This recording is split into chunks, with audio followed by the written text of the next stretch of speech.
Okay, well, thank you, Chris. Greetings from Regina, Saskatchewan.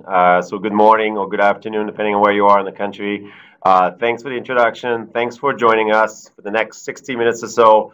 I'm going to be talking about our 2017 FCC Farmland Value Report. I'm excited to be talking about a report. Lots of new things to talk about. Actually, we've continued building on last year, where we made a number of different additions to the report, and this year we kept the same recipe and kept on building on this report. We've been doing this for 30 years, but in the last 2 years, I really do think that we've actually made efforts to provide more information in order to help farm operations make good business decisions. So lots of different things to talk about in this report. I'm going to start by reviewing briefly the 2017 results.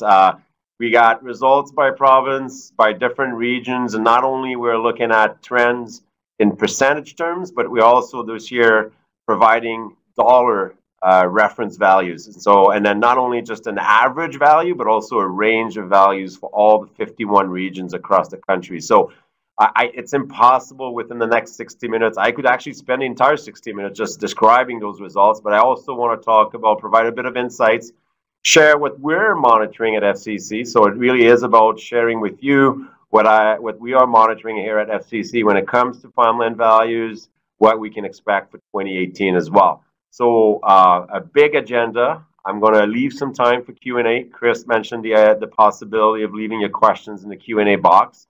So I'm hoping that a lot of people would actually use that to ask their questions. So I'm going to leave at least 15 minutes time for sure. Probably more like 20 at the end for Q&A. So if you have anything that is on your mind, by all means, please share. This is about the 2017 Farmland Value Report. So a lot of the details, all the details will actually are available currently on our website, fcc.ca. There's a really cool map, which would look like this one, where you can click on a province, then dive into the different regions within a province and get more information for each of the regions. So, but that picture right here at the national level does provide you with a little bit of information as to what the national trend looks like. So the average at the national level is 8.4%. Technically, we have 3 provinces that exceeded this pace of increase between 2017 and 2016. Saskatchewan, Ontario, and Nova Scotia. Quebec came close at 8.2. Alberta as well came really close.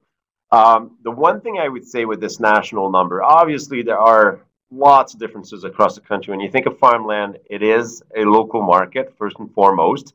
There are some underlying trends that I believe apply across coast to coast, really. But when I think of the national number, the one thing I want to emphasize is how different, to some extent, that the story is a little bit different this year compared to the previous years. Prior to this year, so if you go back 2014, 15, and 16, we had a national average increase that was declining. So just to be clear, farmland values kept on appreciating, as you well know, I'm sure, but at a declining rate. So the rate of increase was declining. Last year, 2016, we had a rate of increase between 15 and 16. That was 7.9%.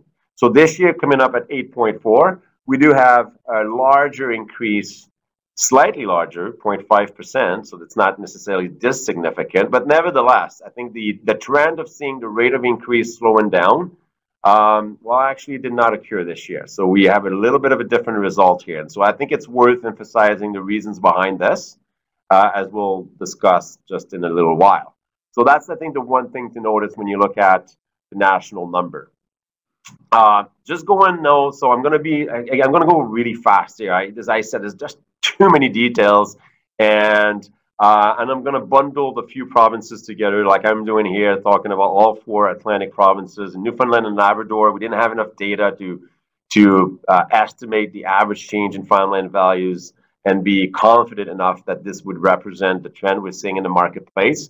So that's that. But for all 3 other provinces in the Atlantic, this is the picture that you're likely to see.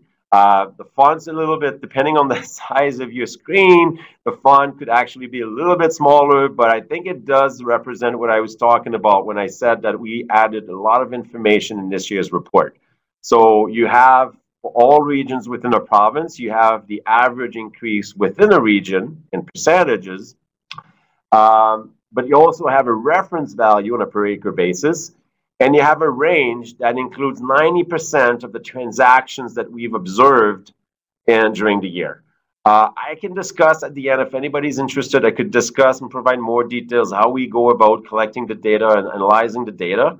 But it's a mix of two things. It's a mix of appraising some benchmark properties, as well as overlaying on top of this actual transactions that we observe in the marketplace. So those transactions would not only be transactions that we're involved with, that we finance, but also transactions that we collect data against in terms of evaluating assets that are financed by FCC. So it's not the entire database of transactions across the country, but it's a very, very sizable database in terms of transactions that we've been able to record and include in this study. So just picking up a few things, here, I mean, if you look at New Brunswick and Nova Scotia and even PI to some extent, I think in New Brunswick, if you look on the southwest corner, you actually see the variability that you'll find in other provinces as well. So yes, we do have a provincial average, but in the case of New Brunswick, you see that there is a region in the northern part of the province that has actually recorded a decline in farmland values on average. And in the southern part of the province, you see a significant double-digit increase in farmland values. That speaks to the variability that you'll find from one region to the other. There are very much localized factors that explain this trend. For example, in the northern part of the province, we see a high concentration of blueberry operations, given some of the challenges that blueberry operations have faced in the last couple of years. I believe that this is behind some of the decline you've seen in farm asset values. Nova Scotia, 2 regions are showing basically no increase or no change. And then 1 region is showing very strong increase in farmland values. That was a very competitive region when it comes to farmland in 2017. So lots of variability across provinces. So moving to central Canada and part of the prairies, including Manitoba in these 3 provinces. Again, lots of variability. One of the things, looking at Ontario and Quebec, one of the things that I would point out would be that if you look like within a province like Ontario and Quebec, the smallest percentage increases you'll see are for regions where farmland prices are really high. And that makes total sense, right? A smaller percentage applied to a higher reference value would actually trigger more of an increase in dollar terms. And in that case, some of the regions that are seeing the smallest reference values in terms of dollar on a per acre basis are also, generally speaking, regions that would see a higher percentage increase.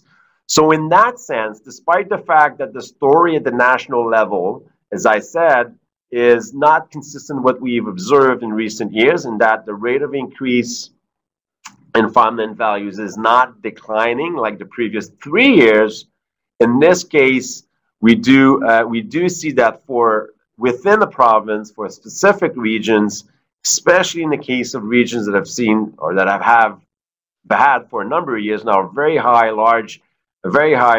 farmland values, we've seen this rate of increase slowing down. So I think this is reassuring in terms of market converging to a steady equilibrium. So I'll get back to that when I talk about the relationship between farmland values and farm income.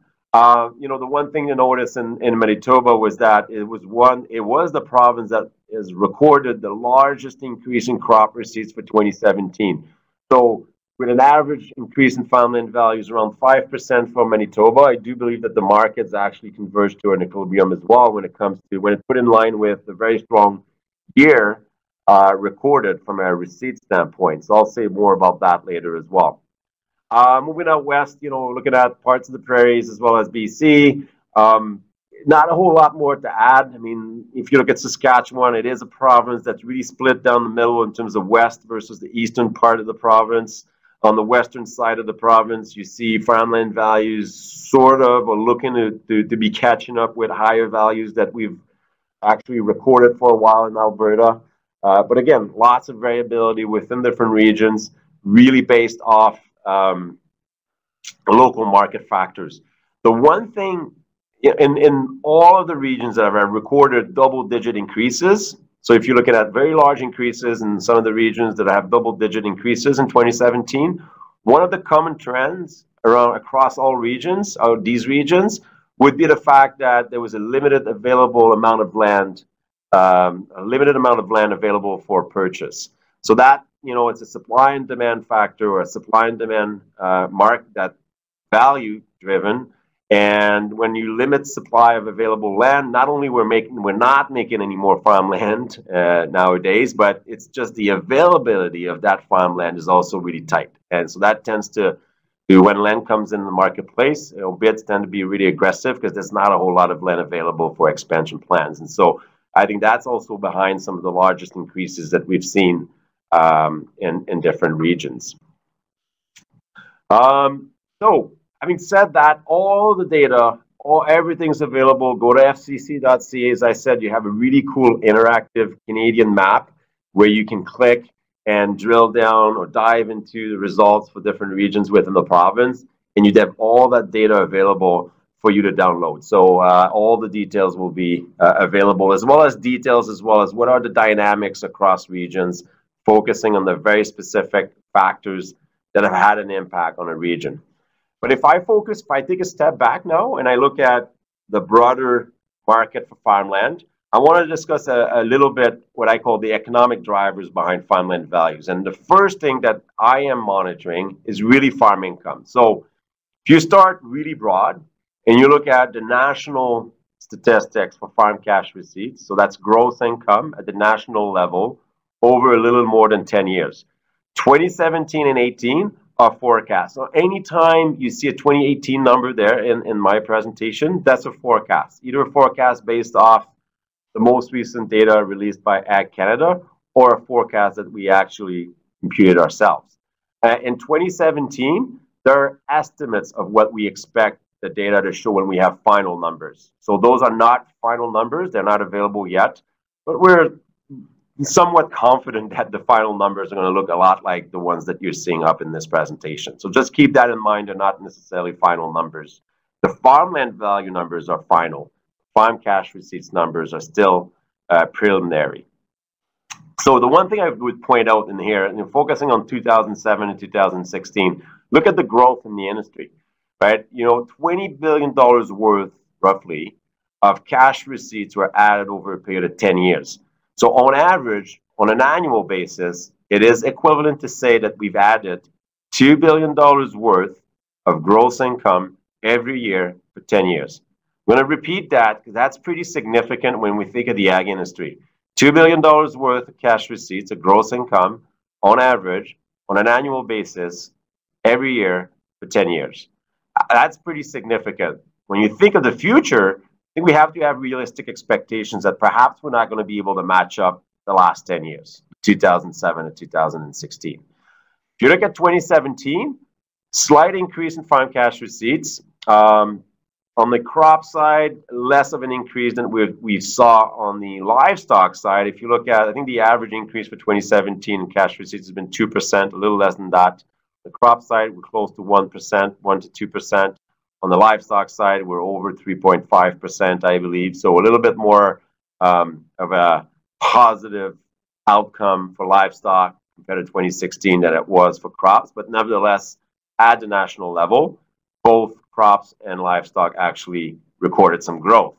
Now for crops, as you'll see in a second, then you have a lot of variability within the different provinces. So at the national level, we do have a positive increase in crop receipts.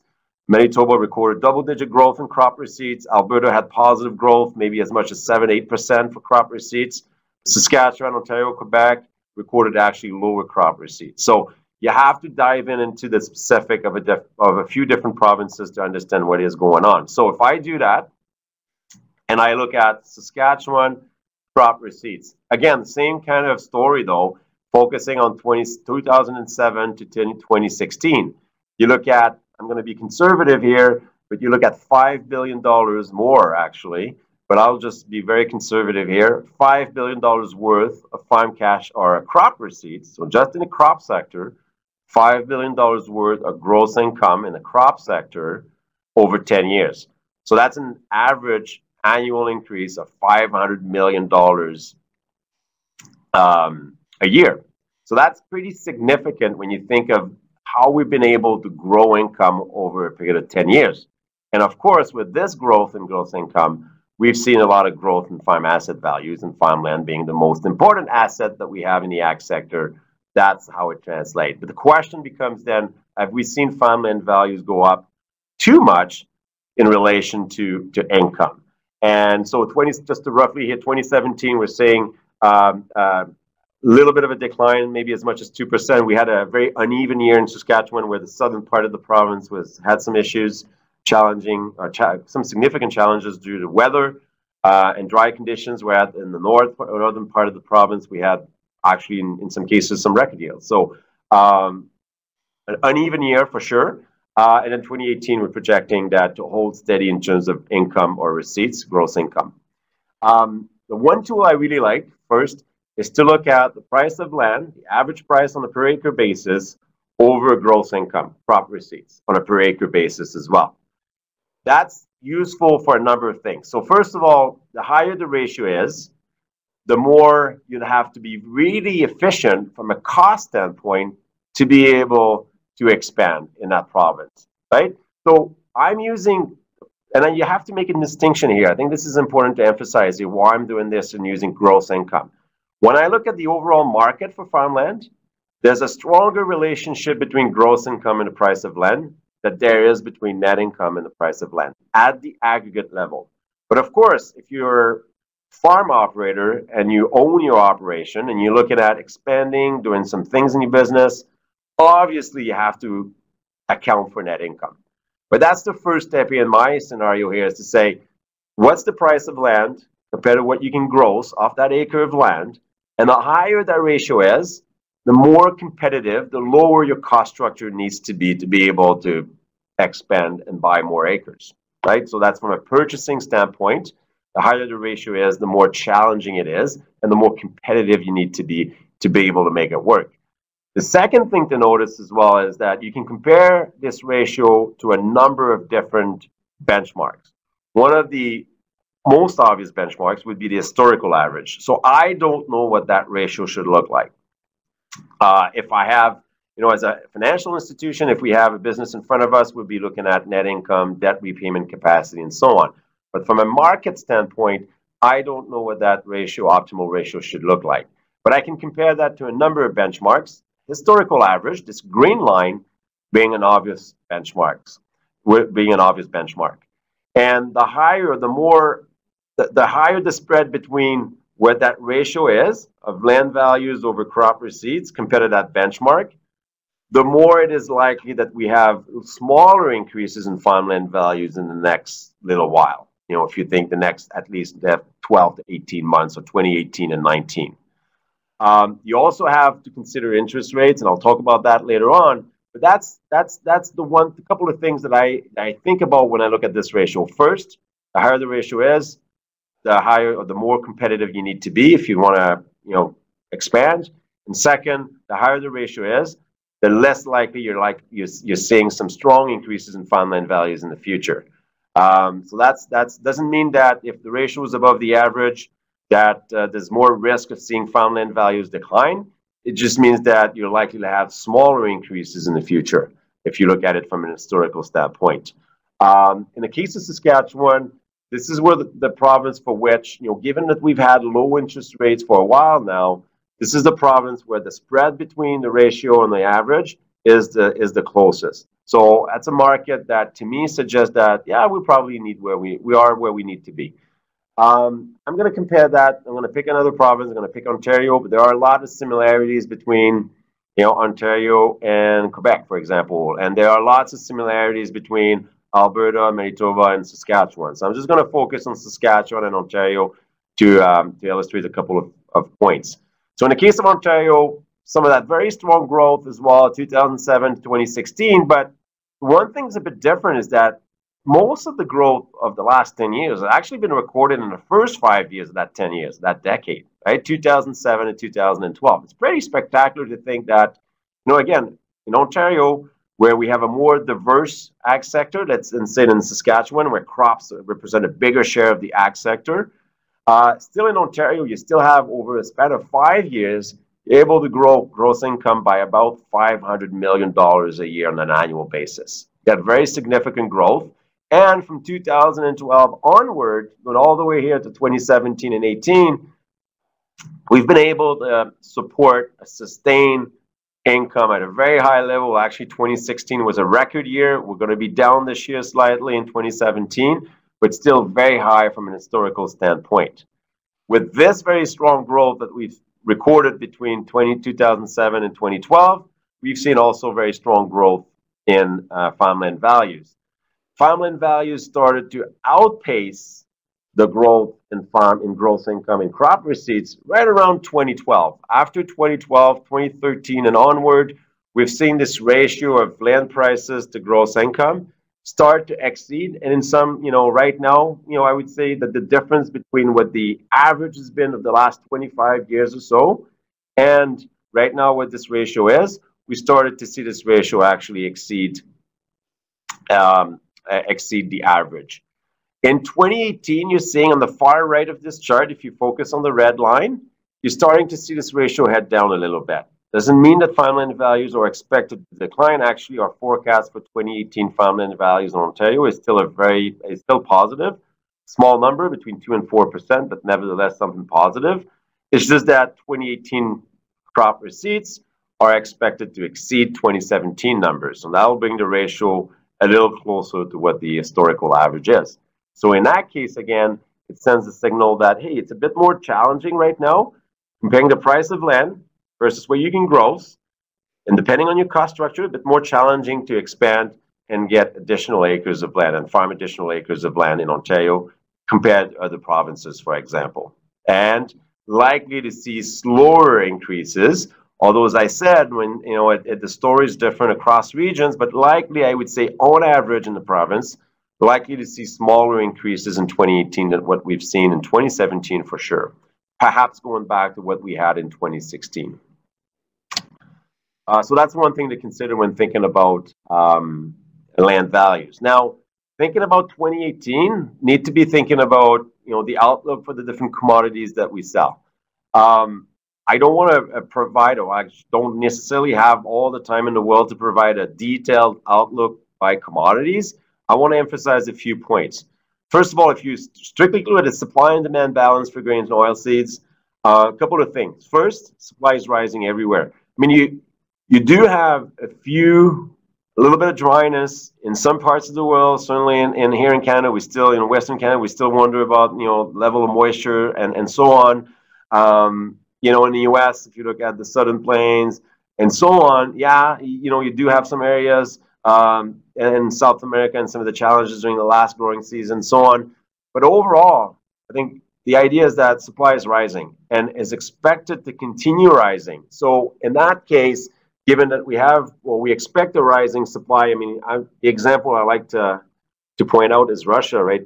I certainly did not think maybe 5 years ago that we would see Russia right now having the same yields for wheat as the U.S. I mean, to me, that's something that I didn't think possible in 5 years ago or 10 years ago, probably just even 5 years ago. And it's something that we have right now in the marketplace. So supply is growing everywhere, aside from some weather disruptions in some very specific parts of the world. Supply is growing. Means that demand needs to be strong, and it is strong. And I think that's the most comforting thing, when you think of the grains and oilseeds markets, that demand's really strong, despite all the trade disputes. If you think India and what they've done for pulse imports, if you think of the relationship between the U.S. and China, our own NAFTA renegotiations and so on, despite all the uncertainty with regards to trade relationships, if you look at trade flows, overall, and yes, there are cases, I was mentioning pulses, I'll talk about that a little bit more later, but overall, demand is really strong. The world economy continues to grow, and not only that, if you look at the forecast for 2018, it's been revised upward now for a number of quarters.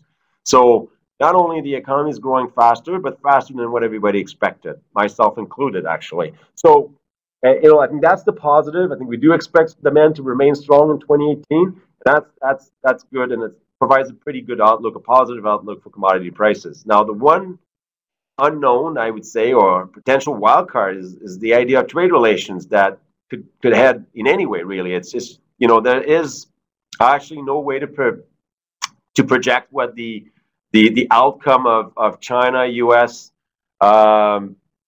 Negotiations, if we can call them negotiations, discussions, I should say, with regards to steel and aluminum and some of the other tariffs that the U.S. want to impose on intellectual property goods, coming out of China, and the relationship it has to commodity markets, especially soybeans. Really hard to predict what's going to happen then, what the outcome would be. The one thing that I believe is the surest, if we can say this, is that we're likely to have more volatility going into the growing season for 2018. It's volatility during a growing season is nothing new in ag or for crop producers, but I would argue that perhaps this year we're likely to even have more as we're getting news as to what the relationship is going to look like between China and the U.S. So I think risk management is going to be a really big component of the overall strategy in 2018. So if I take all the information that I have and I try to put this in perspective, looking at futures markets, what are they telling us? Making some assumptions, I'll get back to that, about the Canadian dollar, making some assumptions about yields, looking at a cost structure that I believe represents an average, quote unquote, average operation here in central Canada. That's what you would get for corn and soybeans. Still, stronger profitability for soybeans and corn. That data that you're seeing up on the screen is actually dated a little bit. It's about a week or 10 days old. So I would say that corn's offering a little bit more profitability now than what you're seeing up on the screen. It's still, I think, a strong, the ratio of corn to soybeans still favors soybeans for sure from a profit standpoint. Now, last week, and I'm going to talk about the numbers at the bottom of the screen now. Last week, we had a report on seeding intentions from Statistics Canada. So this is a survey, intentions collected from producers about seeding intentions in 2018. A bit of a head scratcher in terms of looking at some of the numbers that came out. Frankly, if you look at soybeans, a decline at the national level of 11% in terms of seeding intentions. Like I said, at the national level. Now I can see maybe acres going down, and for acres of soybeans going down in Saskatchewan and Manitoba, given some of the challenging conditions last year and some of the not so great yields that were recorded there. But in Ontario, we're seeing a 2% decline. I would say possible, but I would still believe not likely. If you look at Quebec, 12% decline in acres for soybeans. I just don't think this is going to happen. So. The interesting thing is that a survey like this, based, conveying information about planting intentions, actually has a different outcome or forecast than any type of analysis that you would based off the profitability you're seeing up on the chart there, right? And so that distance between that line and that blue bar is a dollar margin on a per bushel basis, right? So if you're in a region where you have very high yields, your blue bar would actually be lower. Your cost on a per bushel basis would be lower. Same kind of story if you have, when you're in a region where compared to central Canada, you have lower yields, then you would probably see that cost structure move up a little bit, and then that would be tighter margins. So something to keep in mind. But no matter what, I believe that there's more profitability in soybeans and corn. Now, if you move to Western Canada and you look at some of the crops that are relevant for the prairies, more relevant for the prairies, I should say.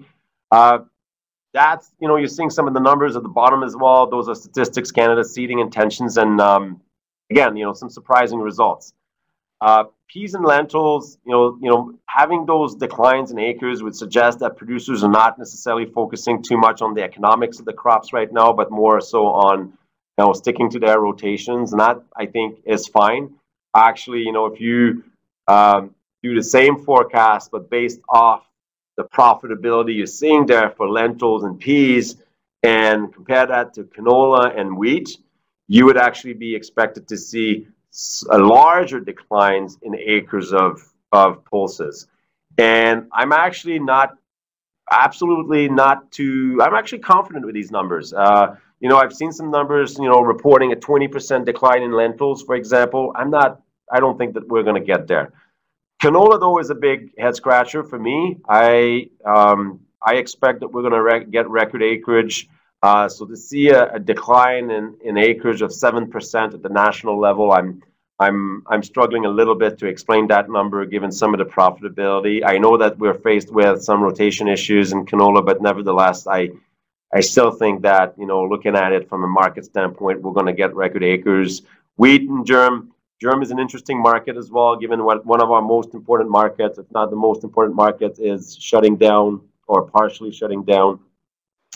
Germ is a market in which there's a pretty strong demand up to a point. After a certain quantity, it falls off a little bit in terms of profitability. So if we do indeed get 11% more acres of germ, I would expect profitability to be a little bit lower than what you're seeing up on the screen. So a lot of interesting things to consider going into the year. I'm not sure that I would base my production decisions based off the numbers you see at the bottom of the screen. I think profitability is still going to drive a lot of these decisions. And yes, we do have some rotational constraints that we need to take into account as an industry. Now, Canadian dollar in all of these projections is a big wild card. We've been working with a dollar at 78 cents now for a number of months, going all the way back to the end of 2017. Actually, when we were looking at 2018, our forecast was on average to get a dollar around 78 cents. We had at the beginning of the year a very strong Canadian dollar, above 80 cents US, and now it actually came down to 78. And that's our forecast for the remainder of the year. I'll talk about some of the drivers behind that, though. And the strength of the economy matters. Couple of things when you think of farmland values. The dollar is important because it is a big driver of farm income, and interest rates are also a second driver of farmland values.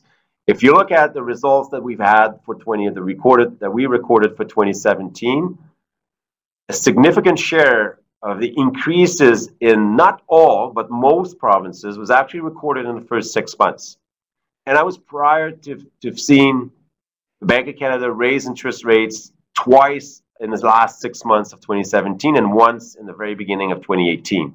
But if you look on this chart and you focus on the blue line, that's average borrowing costs for businesses across the country. So not just the ag sector, but across all sectors of the economy, and including fixed rates, floating rates, short-term, long-term, and so on. In the spring of 2017, we had record low borrowing costs in Canada, and then borrowing costs starting to climb. And that did cool off the market in the last 6 months of 2017. So that's absolutely something that we're going to keep an eye on. Our projection is that the Bank of Canada is going to lift interest rates once more in 2018. I think there's a fairly large consensus that at least one more rate increase in the Bank of Canada is going to occur in 2018. Some other financial institutions would say perhaps that we should expect two more rate increases from the Bank of Canada. We're playing with an assumption of one more rate increase in the Bank of Canada, perhaps coming in July. The one thing you'll notice is that despite 3 rate increases, each of 0.25%, so 25 basis points, so that means an overall increase of 0.75% in less than a year, in roughly 10 months. Borrowing costs on average went up by 1%, right? So it's not, the bottom line here, the point is that it's not just about the Bank of Canada when it comes to higher borrowing costs, especially given the environment in the US. So anytime we've seen this blue line move up without the Bank of Canada doing anything, it's been because of what has been happening in the US. And yields in the US, we have actually right now ongoing a meeting of the Federal Reserve in the United States. Don't expect interest rates to go up after this meeting. Don't expect an announcement to be that interest rates will go up in the US right away. But in June sometime, should see interest rates move up in the US. This expectation of higher rates, because the economy is doing well in the US, and we can argue whether this is sustainable or not, but the bottom line is that the numbers for 2018 are going to look positive in the US. That's going to lead to higher rates. And usually when you have a higher rates, you have higher bond yields, and that shows up as well in Canada. So despite the Bank of Canada perhaps not doing anything, you can see bond yields go up. And if you focus on the far right, I would argue that the expectation is seeing the Bank of Canada raise rates at least once more, and some of the upward pressure is what triggers the little bit of the upward slope at the very far right of the, and maybe I can use an arrow to point out what I'm talking about. This little increase right here over the last couple of weeks has been driven by bond markets, which have actually gone up with the expectation that interest rates in the US and as well in Canada will go up. So it's a matter of expectations. So I think from a risk management standpoint, it's time to reassess. You know, and some businesses will still be fine with, you know, letting their rates float, and that's fine. But from a risk management standpoint, I think it's time to consider what kind of insurance do I need against interest rates rising, and that is expected to cool off the demand for farmland as well in 2018. Interest rates also matter when it comes to the dollar. And the fact that rates are expected to move up a little bit faster in 2018 than they will in Canada is actually keeping a lid, I would say, or a ceiling on the Canadian dollar. Now, the one variable to keep monitoring is oil prices. It's one of the things that I've been very wrong about in recent months, is the idea that oil prices, I didn't see them coming up the way that they went up.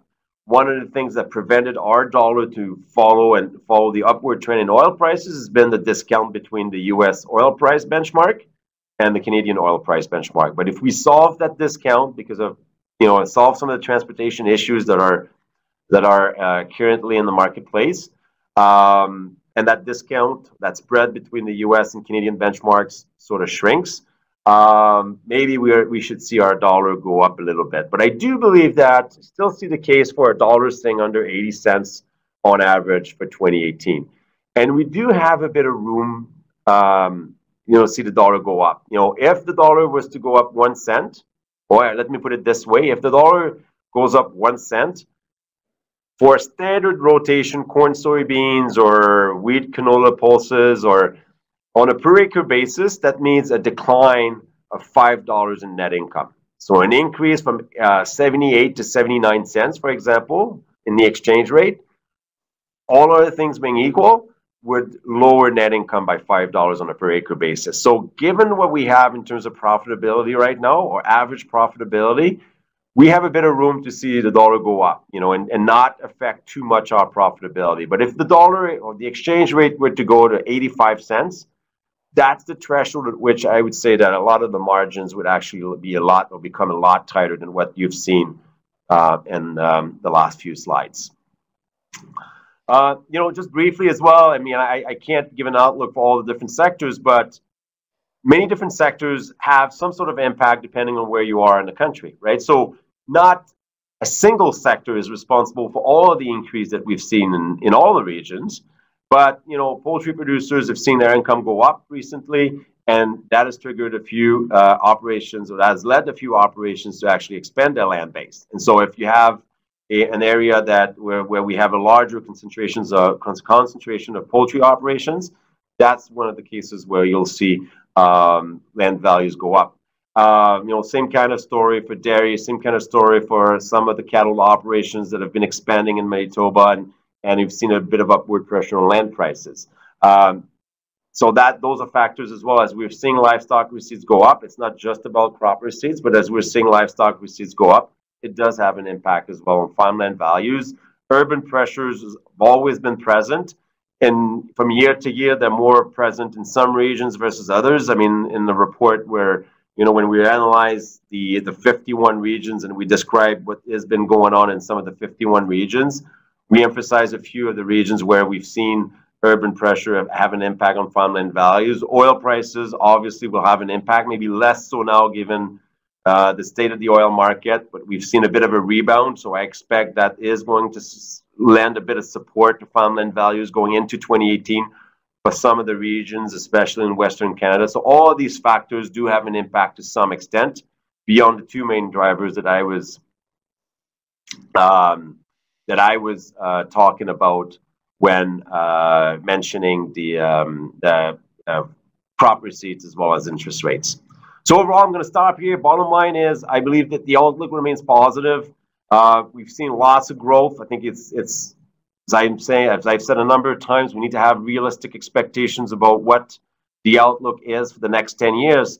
Just focusing on the short term, we'll be able to sustain farm income at the level we've seen, which leads me to believe that we'll be able to sustain farmland values where they're at and perhaps see a little bit more of an increase in 2018, to match up the productivity gains that we're seeing year to year.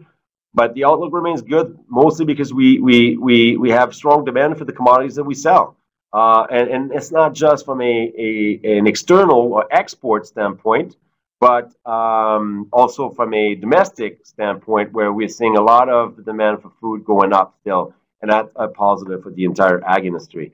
Having said that, we believe that risk management has a big place or a big role to play in 2018. We've emphasized on our website and the blog that we run in a number of instances. For example, the entire month of March was featured some articles on what we call farm financial fitness, the idea that there are some financial ratios that any operation should be comfortable with in terms of being able to run some scenarios. What if interest rates go up? What if commodity prices fall by 10%? And all these scenarios actually prepare you to protect yourself against some of the downside, but also perhaps leverage some opportunities down the road. Volatility is not always bad, especially if you do have a plan, a marketing plan to leverage some of the volatility in the marketplace and perhaps lock in some prices when time's good. So I would say that any type of risk management plan would be a big asset in 2018, more so than in previous years.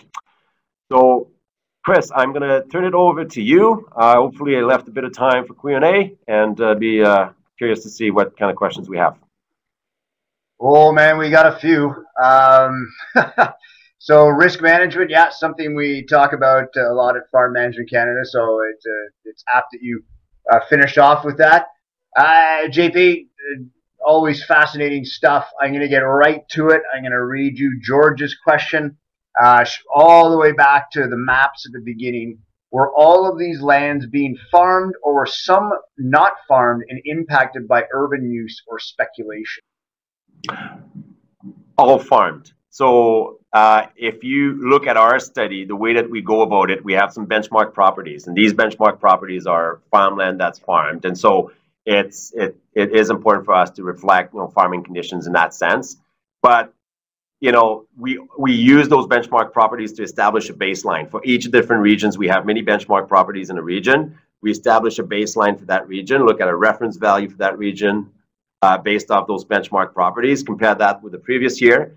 And then we bring our data set on land transactions. And of course, in that data set, you're not going to see all land being farmed and so on. So that's where the influence comes in. But in most cases, for the vast majority of the 51 regions we had, the data set based off the transactions that we have versus the appraisals that we've done for the benchmark properties, those match perfectly. In some very few cases, we had to make some adjustments to our benchmark properties and appraisals because the transactions were giving us a slightly different story. But most of the transactions actually match with our appraisals. So to us, yes, there's influence there in terms of urban pressure and so on, but most of the results you see today and in our report are based off some farming conditions. So yeah, related to that, Ben is asking how many sales data points went into this study, and he's an Ontario boy, so he's looking from that angle. Yeah, I wouldn't be able to quote an absolute number, but I would be able to quote roughly a share of the overall transactions. And I would say that in most cases, for most regions, we would be in excess of a third of the transactions in the marketplace that we would have data on. So that is a pretty good sample from a survey standpoint. If you look at what normally would be done, when you're collecting data, you wouldn't be collecting as much data. So a third of the transactions we would have data on. Roughly. I should have, sorry, I should have mentioned this right after you finish, but there have been a few questions, and we always get them with the Agri webinars. Is this presentation available? Is your deck available, the slide deck? Yes to both questions, agriwebinar.com or fmc-gac.com, farm management website. You can get the recorded version of this as well as the slides. Over to Kent. In your opinion, JP, what impact does institutional investment have on farmland values across the country?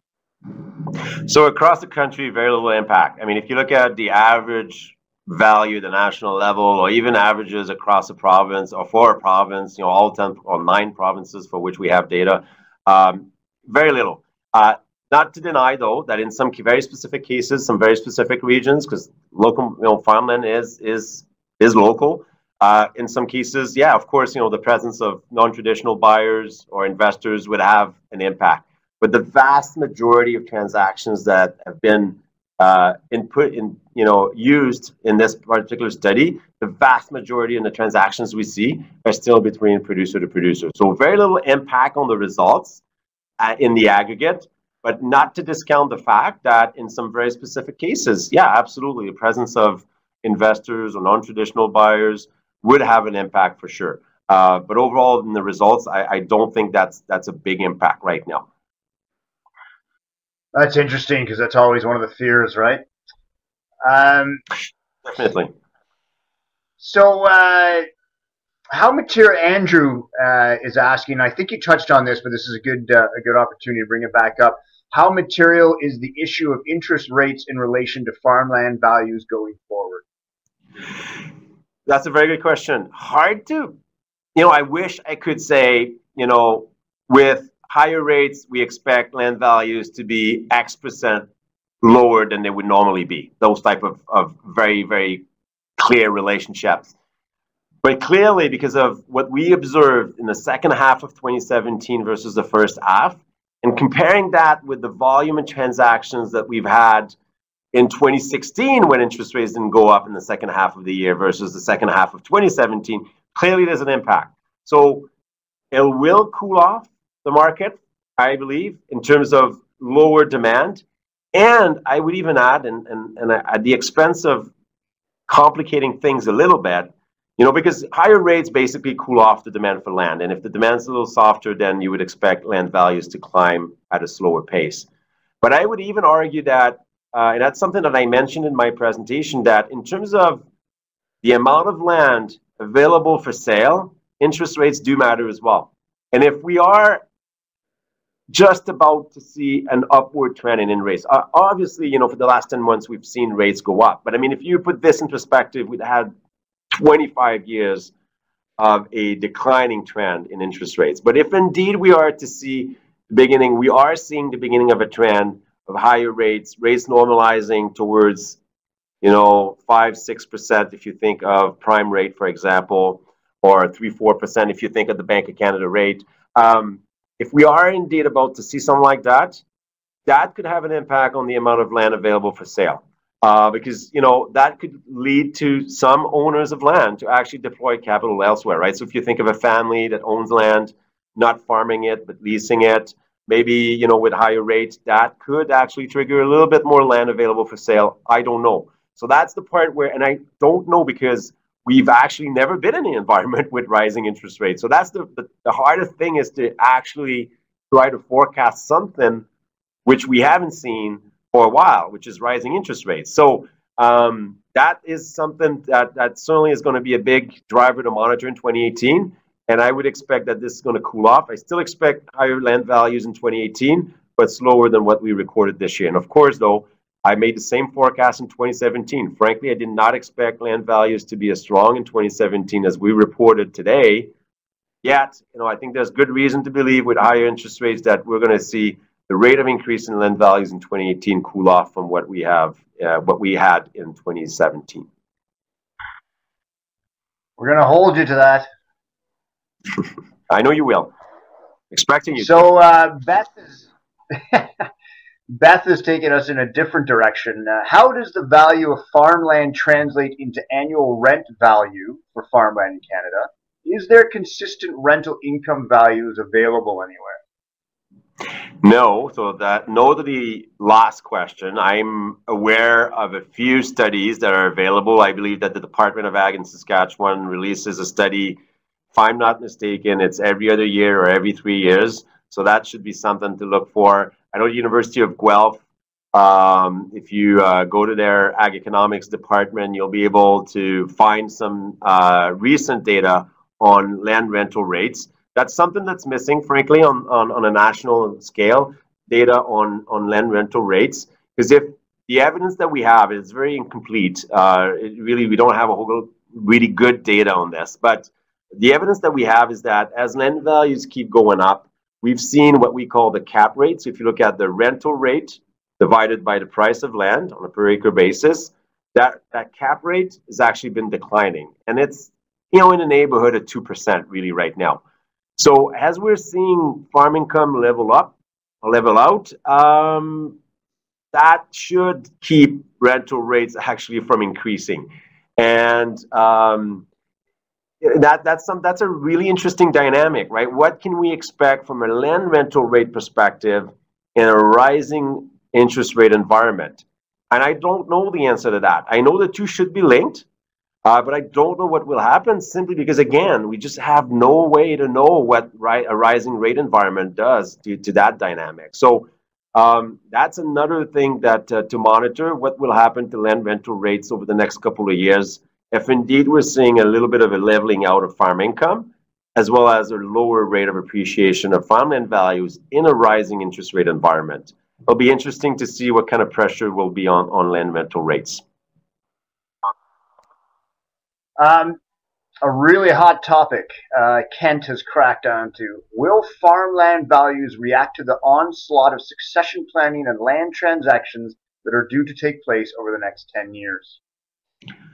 So that's something that comes up very often in the idea that, focusing on the amount of assets that will have to be transferred to the next generation of two other producers, simply if a producer doesn't have any succession in the family. So that comes up very often, and that's true, absolutely true. But at the same time, we're seeing more producers, young producers come in. If you look at the census data, last census, 2016, 2011, the last two census years, we've had a net entry of young producers. So that's good. First of all, we do have that's potential demand for land. And then second of all, we're going to have to figure out ways to be able to transfer that, because we're really having high P ratios right now. What I call P ratio is that price of land over gross income. And to be able to transfer that, you have to have a cost structure that allows you to take on and absorb that really high valuation of land. And in a lot of cases, it's really difficult if you're a young producer or a smaller operation, doesn't have necessarily the scale yet to be really, to have a lower cost of production, being able to spread the equipment, other assets over a larger land base, those type of things. So those are really the challenges that we're going to be faced. But I'm absolutely positive we'll be able to figure it out. I mean, we're in a very capital intensive industry. And there's no denying that higher land values have created a few challenges for new entrants and young producers. But I believe there are different models out there.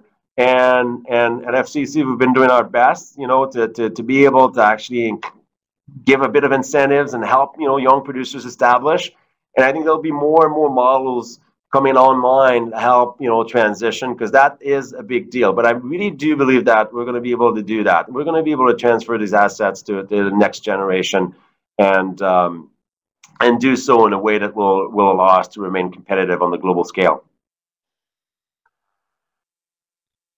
Fantastic. We're covering all angles here. Ray asks, starts out with a statement: we have seen purchases of farmland by offshore buyers at speculative prices rather than agriculture returns-based prices. Is this a trend that FCC sees continuing? I'm not denying that this is a trend in the sense that we are seeing more and more, but that still represents a small, very, very small share of the overall number of transactions. We don't have necessarily good data on foreign ownership versus domestic and so on, and then the regulations are different across provinces, so it'll be more of an issue in one province versus another. I'm not denying this is a trend.